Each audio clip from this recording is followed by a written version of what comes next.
Warahmatullahi wabarakatuh. Waalaikumsalam. Alhamdulillahirabbil alamin wa bihi nasta'inu ala umurid dunya waddin. Assalatu wassalamu ala asrafil anbiya'i wal mursalin sayyidina wa maulana Muhammadin amma ba'd. Faqad qala Allah ta'ala fi kitabihil azizil hakim. Bismillahirrahmanirrahim. Innal ladzina qalu rabbuna Allah tsumma istaqamu tatanazzalu alaihimul malaikah alla takhafu wa la tahzanu wa abshiru bil jannati allati kuntum tu'adun. Para sahabat penyuluh di mana saja berada, alhamdulillah berjumpa kembali pada acara podcast penyuluh KUA Kecamatan Kalideres. Pada kali ini kita akan mengangkat tema yang berjudul tentang manajemen kemasjidan. Masjid adalah salah satu tempat untuk beribadah umat muslim. Namun masjid juga bagi Rasulullah SAW dijadikan tempat untuk berdakwah, dijadikan tempat untuk merumuskan tentang kebijakan-kebijakan, hukum-hukum di zaman Rasulullah SAW.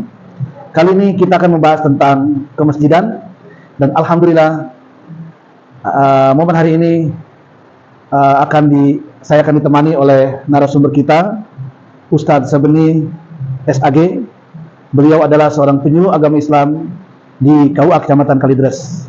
Juga di samping beliau menjadi seorang penyuluh, beliau juga seorang aktivis yang berkecimpung dalam manajemen kemasjidan, yakni Ketua Dewan Masjid Indonesia Kecamatan Kalideres. Gimana? Apa kabar ya Ustaz Sabeni? Alhamdulillah baik. Hari ini kita akan berbicara tentang mengulas tentang kemasjidan. Baik saudara, mari bersama kita dengarkan untayan pemaparan tentang kemasjidan oleh Ustadz Sabeni.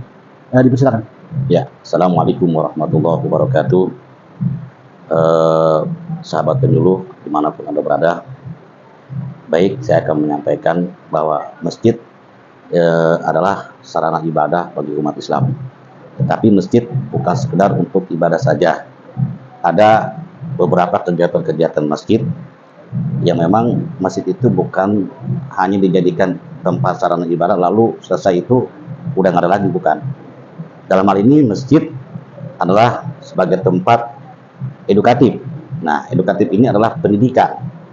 Nah, pendidikan di masjid ini harus kita galakkan, karena memang di majelis-majelis taklim ini, terutama anak-anak, remaja, dan orang dewasa, ini harus kita hidupkan pendidikan melalui majelis taklim, sehingga masjid ramai dengan kegiatan-kegiatan keagamaan, salah satunya pengajian ataupun yang lain-lainnya yang bermanfaat bagi kehidupan umat beragama, ya, khususnya umat Islam, ya. Dan selain juga itu pun juga ada yang namanya media sebagai media informatif. Nah, informasi terkait mungkin ada semacam hari-hari besar Islam. Terus ada juga kegiatan-kegiatan yang lainnya perlu diinformasikan melalui masjid, ya. Jadi masjid ini bukan sekedar ibadah saja, banyak, ya. Salah satu tadi saya katakan melalui edukatif, pendidikan, dan yang kedua melalui informatif yang perlu disampaikan apa saja terkait dengan informasi-informasi, baik informasi yang ada di Kementerian Agama ataupun informasi-informasi yang terkait dengan agama, ya. Nah, selain itu juga ada yang namanya media advokatif. Nah, media advokatif ini salah satunya adalah mengenai hukum, ya.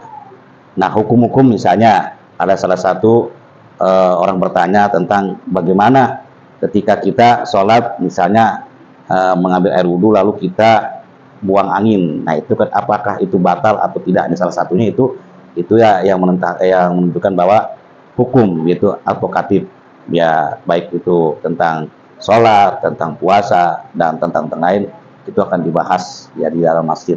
Jadi masjid ini bukan sekedar sholat aja, tapi banyak hal yang harus kita lakukan. Salah satu ini juga sebagai media administratif, ya.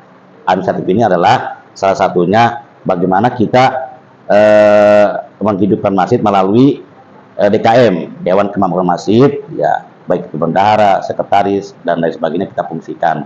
Sehingga kalau udah demikian, maka masjid akan terlihat bagus dan ramai. Jadi masjid ini fungsinya bukan sekedar ibadah saja, tapi banyak kegiatan-kegiatan yang bersifat sosial, keagamaan dan sebagainya, sehingga akan tercipta masjid yang bagus ya. Jadi saya berharap mudah-mudahan masjid yang seperti itu disebut masjid yang memakmurkan masjid dan dimakmurkan masjid. Mungkin itu saja Pak Yus. Ya, alhamdulillah ada beberapa poin yang bisa kita ambil. Selain masjid sebagai tempat beribadah, sholat 5 waktu, juga masjid adalah sebagai media edukatif, dan juga masjid berfungsi sebagai media informatif, dan juga masjid bisa juga menjadi media advokatif, dan juga disusul dengan ketertiban secara administratif pun masjid harus cakap dalam hal itu. Ustaz Sabeni, terkait tentang masjid sebagai media administratif, bisakah Ustaz Sabeni jelaskan tentang ini kan berkenaan dengan manajemen masjid. Pasti di situ ada ketertiban secara administrasi, struktur masjid. Bisakah Ustaz jelaskan tentang manajemen masjid untuk cakap dari segi administratif? Bisa, silakan. Ya, masjid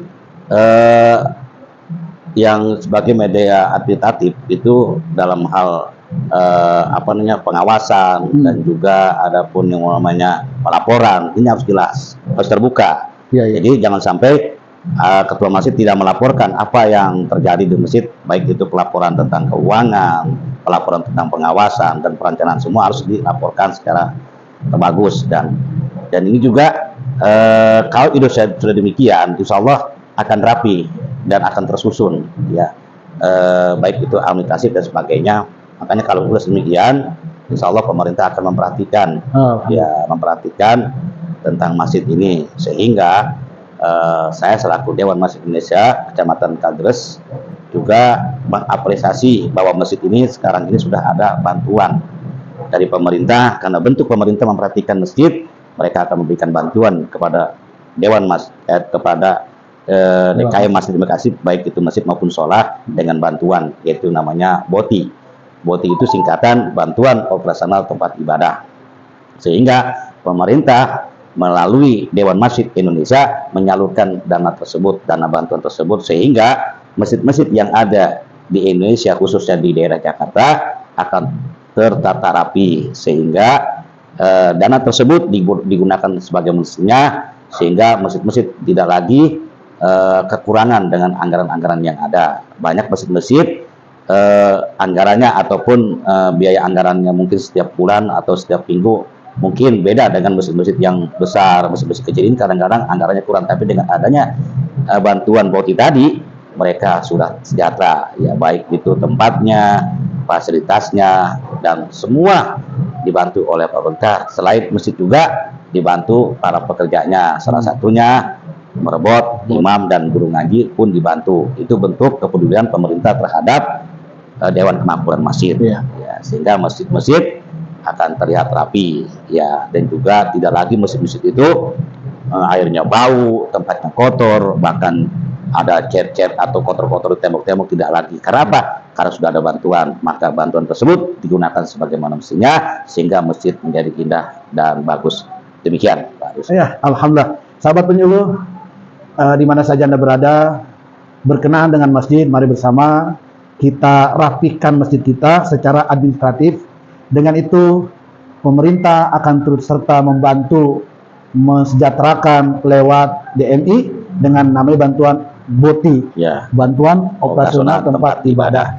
Baik sahabat penyuluh, saya kira alhamdulillah berkenaan dengan masjid, manajemen masjid, hendaknya kita merapikan secara administratif struktur masjid, berkas-berkas masjid, tentang ikrar wakafnya harus ada, terus kemudian sertifikat legalitas masjidnya harus jelas ya, agar supaya untuk tujuan mendapatkan BOTI dapat dibantu dan dapat diselesaikan dengan secara baik. Baik saudara sahabat penyuluh, saya kira cukup kita pahami berkenaan dengan manajemen masjid, fungsi masjid yang sesungguhnya, dan mudah-mudahan masjid yang kita rawat, masjid yang kita hidupkan senantiasa mendapatkan ridha dan berkah dari Allah Subhanahu wa taala. Terima kasih Ustaz Sabeni Ya, sama-sama. atas kehadirannya dan penjelasannya tentang manajemen masjid. Baik, saya akhiri wallahu muwaffiq ila aqwamit thoriq. Wassalamualaikum warahmatullahi wabarakatuh. Waalaikumsalam warahmatullahi wabarakatuh.